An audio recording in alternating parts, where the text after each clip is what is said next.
Hello, I'm Philip Potter. I'm the head teacher here at Oak Grove College. And the purpose of this presentation is to give you as much of the background information that you are going to need to ensure that your young person makes a really successful transition to us for September. 15 schools are sending young people to us in September, and so we've got to ensure that all the right information is in the right place. And we are so excited and looking forward to all of those young people joining with us. Let me introduce you to my senior team. James Winchester is my deputy head. Sam Taylor is our assistant head. Carrie-Anne Salance is the senior leader responsible for Key Stage 4. Hayley Edmondson is the college business manager. And many of you will already have met Sarah Ellis, who is the Key Stage 3 senior leader. You're going to be sending your young people to us as children, and they're going to be leaving us as young adults. That will happen incredibly quickly. And so between us, it's a 5 to 8 year partnership. But you're still the experts for your child. We absolutely welcome and expect you to be fully involved in their secondary education. The easiest way to do that is by making sure you take part in the annual review and attending parents' evenings. We are committed to providing a really high quality fun learning environment for your child. We want to challenge and support them and to enable them to become as independent as possible. We want them to have an academic, social, practical and vocational curriculum that is absolutely personalised and suited to them.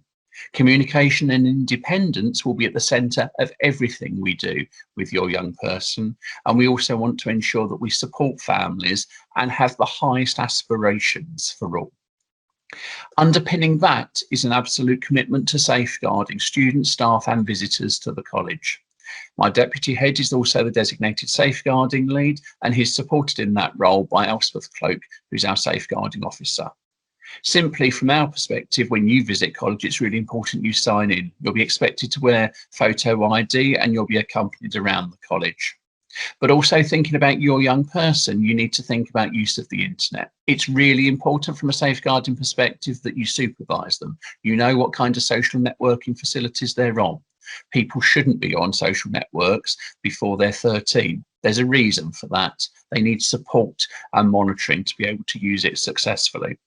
The same goes for mobile phones. You need to be able to ensure that you know how to use the mobile phones that they may have. If a young person brings a mobile phone into college because you want them to have that while they're on transport or getting to and from college independently, that's absolutely fine. They will be expected to hand it in and then collect it at the end of the day. As I said, our safeguarding officer is Elspeth Cloak, and she is always available to be able to support and talk things through with you, particularly if you want help in terms of managing access to the internet on mobile phones. How will we communicate with you? Well, it's really important that we've got up-to-date details from you. If you change your phone number, for example, please let us know straight away. We will send texts to you. We will endeavour to send emails as well with as many of the letters and things that you need. We're trying to move to a paperless system. You can email the office at office@oakgrovecollege.org.uk, and then they will pass on your messages to the relevant people. You can phone college between 8 and 4 o'clock. You can follow us on Twitter to find out the kind of information and things that are happening in school. The Facebook account for the college and the Friends of Oak Grove College also have a Facebook account which help you keep up to date with what is going on. On our website, all the letters that are published will go on there, as will the newsletters. We are hoping that we can go back to having coffee mornings regularly from September, and that will be another great way of meeting you and being able to keep up to date with you. Obviously, there's the things that are really important from an EHC point of view, and that's the annual reviews, parents' evenings, and the information evenings that we also have regularly in school. It's really important to us that we build positive relationships. We really want students to be able to build positive relationships. Positive relationships are what absolutely undermines the success of everybody in this world. And that means that we want to ensure that young people are resilient. We want to ensure that they're nurtured and that we have consistent relationships with students, and that students have those relationships that are consistent with staff. It means that our responses should be predictable.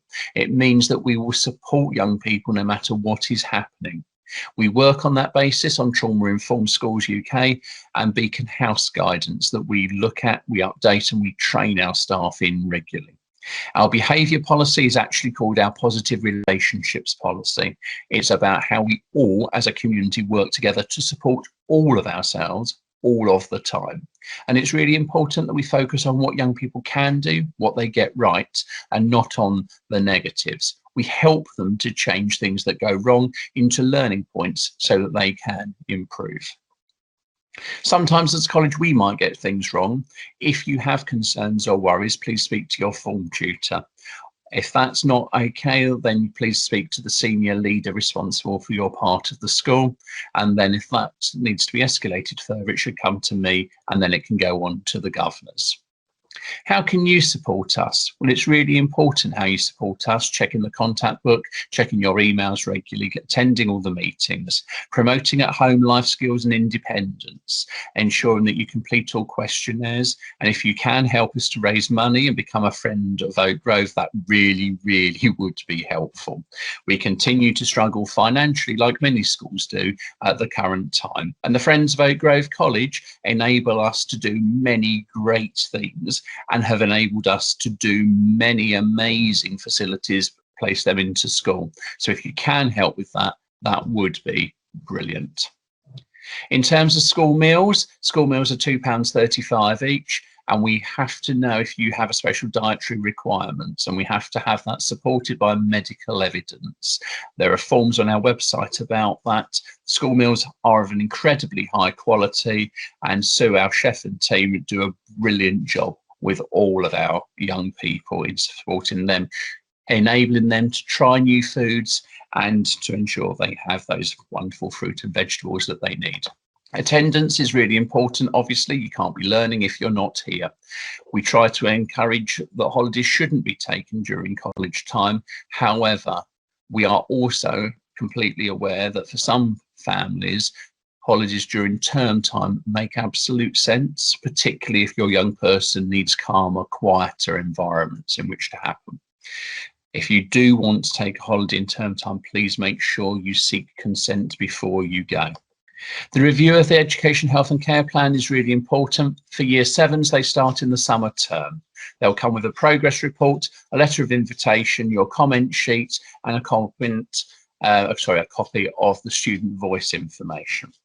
When we look at how we present information to students in COA and Animus, timetables will often be highly personalised. They'll look like this and they'll focus on the individual's interests, motivations and therapy programmes. Students in COA and Animus will have individual medium-term learning programmes that focus absolutely on prioritising their key skills and what they need. They'll be sent to you so that you can be involved in those as well.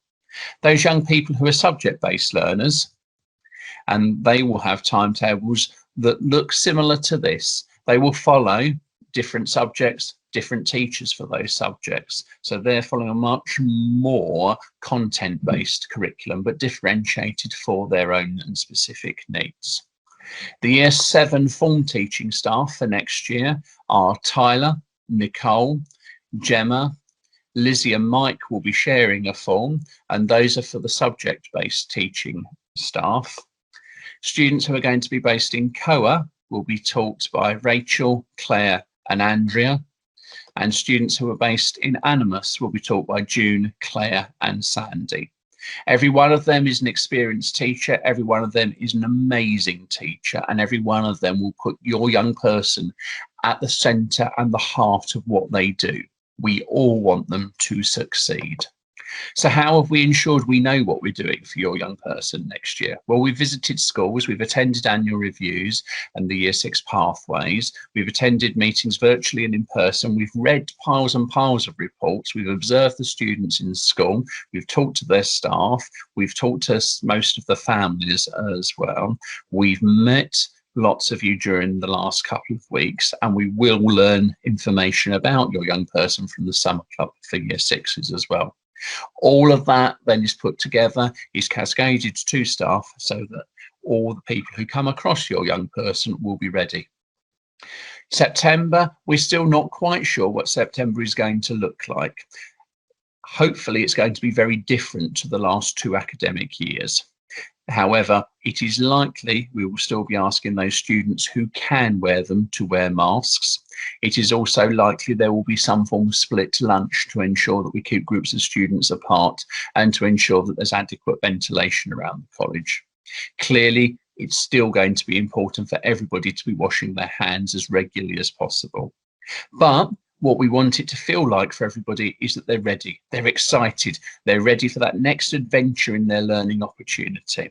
And in terms of preparing your young person, it's about reassuring them. It's about making sure that everything is as ready as it possibly can be for them. You're probably going to be more nervous than they are, to be fair.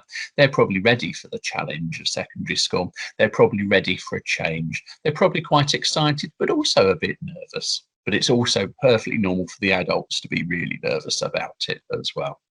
So we absolutely look forward to working with you. We are looking forward to seeing and working with all of your young people. It will be a fantastic opportunity for them. And please ensure that we do this in a partnership way. Have a great and a safe summer, and we'll see you all in September.